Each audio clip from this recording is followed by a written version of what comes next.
Greetings, Ronen. Thanks for taking the time to speak with me here today on my Cognirati podcast. I know you're very busy in your relatively new role, but I really do appreciate you taking the time, sharing your insights that I'm quite confident will be helpful to our members. How are you doing in general, aside from extremely busy? Yeah, Frank, it's really wonderful to talk to you. You know, we've had so many conversations over the past few months, and really appreciate you hosting me. I'm doing really well. You know, a lot of new things in life with kids. My oldest, who's 18, has actually entered the military service.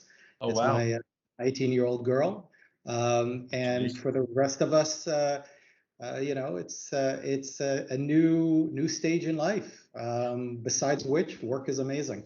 Oh, great. Super. So let's dive right into it. And again, you're one of the guys I go to if someone asks me a question and I struggle for the answer. So, I'm both excited and, I may be giving up some of my go-to contacts here by bringing you right out in front, but that's okay. Why not? So here's the first thing I wanted to talk to you about. You know what? I typically, if I'm speaking to people like this, they're kind of knee deep in RPA, or they're more focused on intelligent automation, and or they're just steeped in AI. You're working in each of these areas in your new role, and I'm just curious as to the first question is, where do you see the bulk of the activity? And then second question related is what differentiates an executive you're in discussions with? What differentiates a kind of a basic RPA, basic automation discussion versus, what do you see as the different DNA in the organizations that are embracing and investing in maybe more bold AI-centric initiatives? Yeah, and so folks like you, Frank, and myself, who've been in this industry for a while, have seen these massive changes that have happened. I mean, this industry has moved incredibly quickly. When I joined in 2017, this industry, it was Blue Prism was the big one, and then there were a couple of other companies beyond that, and that's obviously shifted dramatically, especially over the last few weeks. I think one of the biggest shifts that we've seen is the way that the legacy players and the legacy vendors in the RPA space have kind of educated the market. Just buy a few bots, put it in a relatively simple process, do a POC, and then let's hope it grows from there. And in the future, Mr. Customer will be there for you with some additional capabilities. Now, what's been fascinating for me learning from the team at Laiye, who I joined in June, was in the meantime, the China ecosystem and dynamic was working in a very different mode. In fact, most Chinese companies, even though the RPA industry as a whole is maybe 18 months or 2 years behind, but the way they were buying was AI first, with RPA as an enabler or feature to connect different applications. Now, fast forward to where we are today, and the RPA market alone, right? The pure RPA market is largely gone. I think Gartner themselves said RPA is dead, right? Long live the intelligent automation platforms. And so Laiye has always been there, right? It's always been an AI first, always sold initially and primarily to line of business. And here we are where the market has really shifted to the way that we've been working. Now, I'd love to say it was by design and we waited for the market to come to us, but it was more driven by the way customers were buying.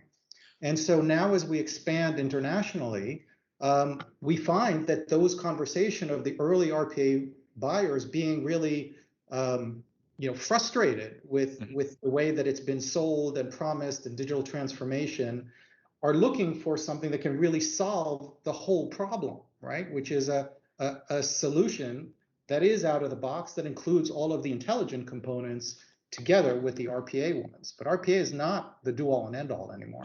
And I agree with you there. But however, can we agree that the majority of the people who are in more advanced stages now, further down the path, all started with RPA?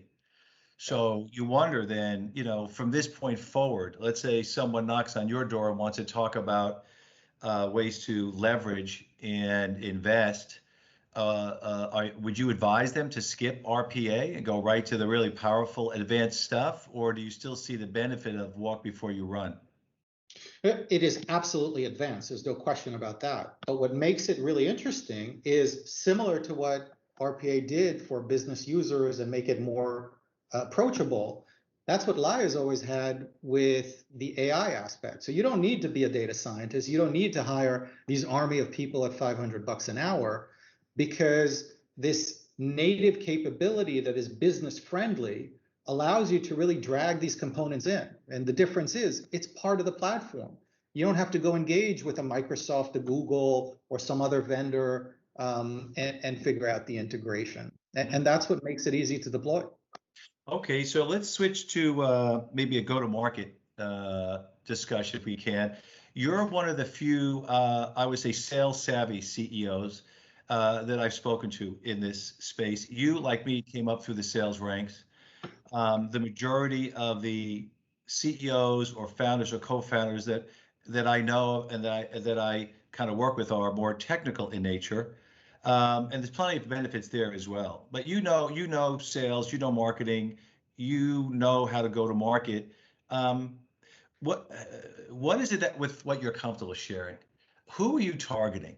Are you targeting the tech lead? Are you targeting the business lead? Are you targeting the P&L owner? I still see the jury out from the market standpoint. You know, it just seems like depending on who you talk to is the answer you get. So knowing that there are many people that are kind of in a similar role to you, and maybe they're struggling or, you know, there are internal debates over this, where do you focus your energy if you really want to get to a good path to consummating a deal and not get stuck maybe in a science experiment for 12 months? Yeah, and first of all, I have a lot of respect to the CEOs of the first generation vendors who really did immense work in bringing this category to life, and many of them do have the sales chops and absolutely deserve the success that they've driven. When we looked at the problem that needs solving.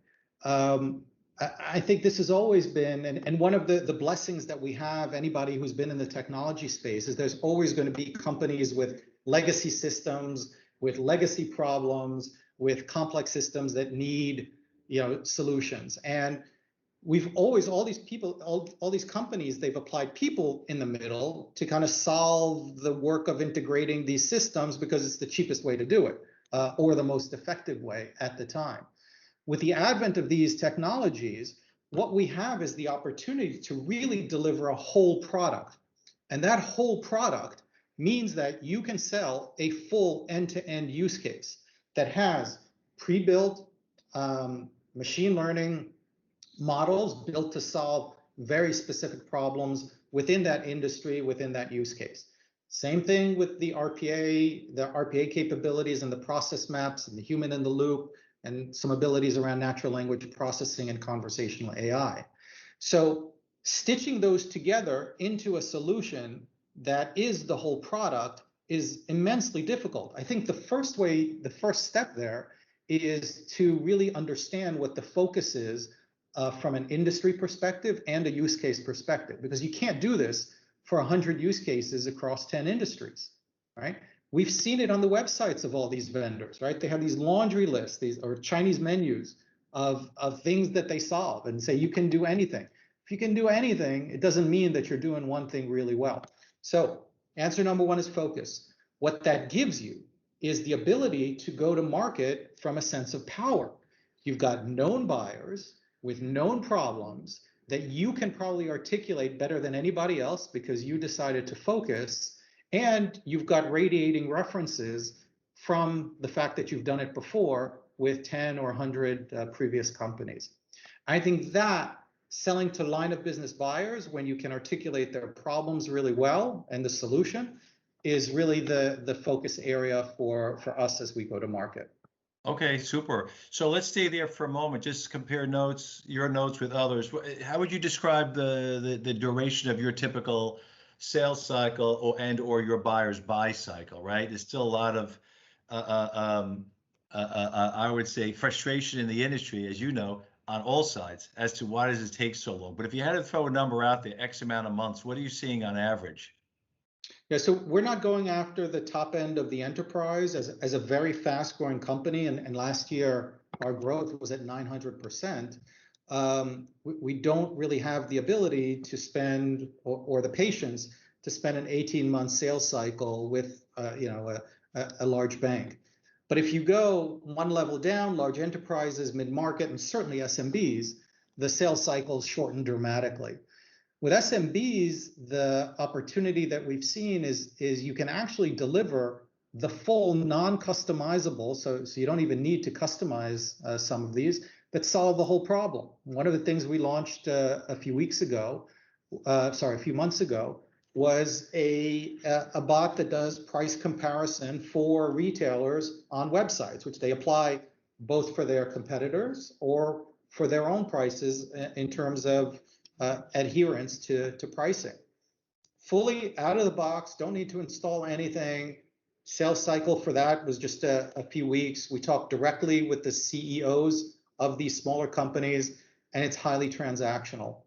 On the other end of the spectrum, it's still an enterprise, sales cycle, so it's going to take 4 months, 6 months, and a bunch of that has to do with dealing with legal and procurement. But really the key is to deliver the confidence that we can solve these pragmatic problems from end to end. I think that's what's most attractive. And it's also what attracts our partners to us, because we really help them in that direction and give them the assets and allow them to develop their own IP. Okay, no, it makes total sense. Now, for as you know, there are thousands of companies out there that have invested in RPA. They started their journey maybe 2, 3, 4, 5 years ago, and I would argue that that is the largest, slice of the market right now, right? Those who kind of initiated their efforts there, and now they're looking forward as to what do they do next, right? Yeah. Whether it's because they're a little disappointed, or whether it's because that they are experiencing an ROI and now they want to parlay their bet.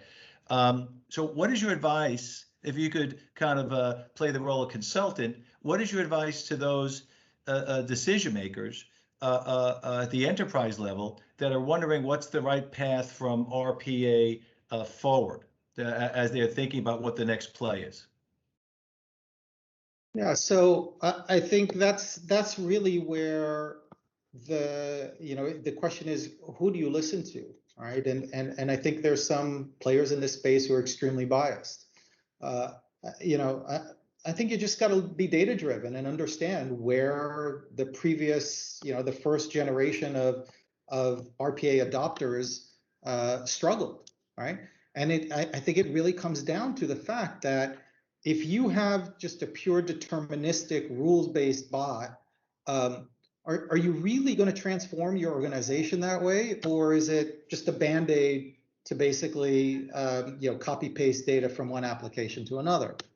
And so just doing a little bit of due diligence into the capabilities and understanding, well, okay, what does a person do, and what of that work is automatable, right? And so that's where you do, a good way to look at it. There's the rote handwork of the copy paste, but there is some judgment work, right? This is where people apply some judgment.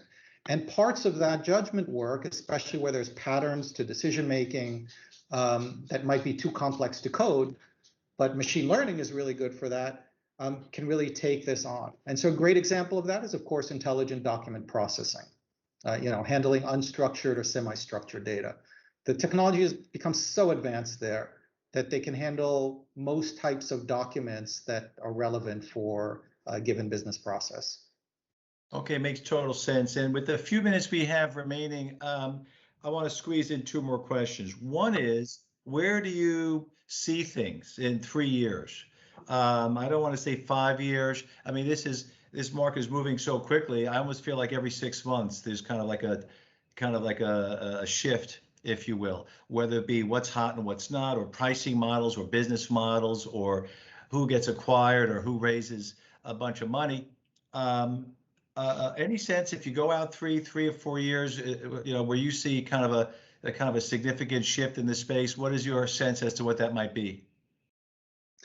Yeah, I mean, I've been in the technology space long enough not to pretend that I know what's going to happen in 3 years. But one thing is really clear to everybody in this space is that there is a new category emerging. And it's, in parallel to the category, there's, everything that's going on in the workspace, right? If you talk about future of work, or, you consider this notion of the great resignation, which is really around the value that or the need for employees to feel valued by the organization. And so you start to see some of these things come together and see there is a great opportunity to automate the more complex work that happens in organization, and at the same time up-level the skills of the employees that are currently doing low level, in quotes, rote work that many of them struggle to be fulfilled in. And so these coming together, we feel that this new category that's emerging, that is not called RPA. I don't think it's called hyper intelligent automation, but it's probably called something else that I don't know yet. But the ability to really up-level the skills of individuals in order to make their businesses better, and at the same time improve their digital literacy and digital skills. I think that will be an incredible result from this whole movement, and kudos to those vendors that started this all. Wow. Your initial response to my question, I thought you were going to pass on the question, and then you came back with a really awesome answer. Thank you so much for that. Okay, I have time for one more question. I know that you're into cycling, and I always like to do get a little bit of a sense of the person in these interviews. What is it that attracts you to cycling? And if you were to kind of think of an analogy between cycling and what it's like to run and manage a rapidly growing AI business. So that's a two-part question. The second one's probably the most difficult one you've asked. But I took on cycling in the first lockdown in Singapore. We were all shut in. You couldn't go see anybody, you couldn't go anywhere, but we were allowed to go out and exercise. And this was probably the first time I bought a bike in a really long time. And it was obviously good for me physically to get out, but mentally it had just a really positive impact on me. One was that just being out in nature and discovering parts of the island that I'd never even been to in the 18 years that I've been in Singapore. So just discovering new things, which I think is always good, right? You learn new things, and that caused some curiosity on my side to learn some of the history of the island. That's one. The second is my vice while cycling isn't to listen to workout music, it's actually to listen to podcasts. And this was just really good for my education. I was always learning new things. The problem was that I'd find myself, multiple times during a ride, kind of having to put the brakes and say, wait a minute, that's really interesting. I need to write that down and apply it. And the third is really around mental health, right? I find myself much healthier. It gives me some time to zone out and recharge, and at the same time just enjoy the physical benefits. So I've loved it. I just upgraded my bike last week and took my first ride at the beach. So I hope to continue that.